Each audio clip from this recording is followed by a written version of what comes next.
Welcome to The Last Breakfast. Please enjoy the video. In this video, I will show how to replace a Jeep Liberty headlight bulb. First, ensure your vehicle is off and cool.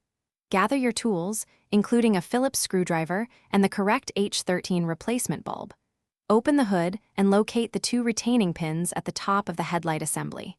Carefully pull these pins straight up and out to release the headlight unit from its mounting. This initial step is crucial for accessing the bulb.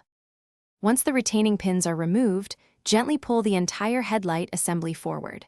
This creates enough space to access the back of the bulb without fully removing the unit. Locate the electrical connector attached to the bulb. Twist this connector counterclockwise about 1/4 of a turn and pull it straight off.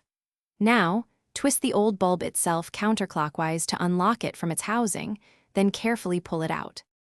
Take your new H13 bulb, being careful not to touch the glass with your bare hands, as oils can reduce its lifespan.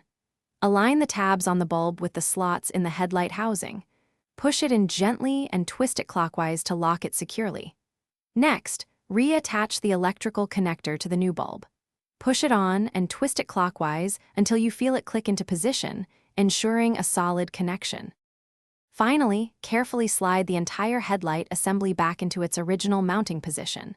Make sure it sits flush against the vehicle's body. Reinsert the two retaining pins you removed earlier, pushing them down firmly until they are fully seated.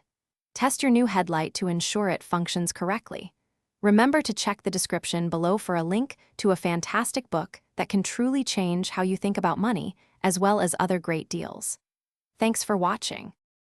Thanks for watching. If this was helpful, leave a like and consider subscribing. See you next time.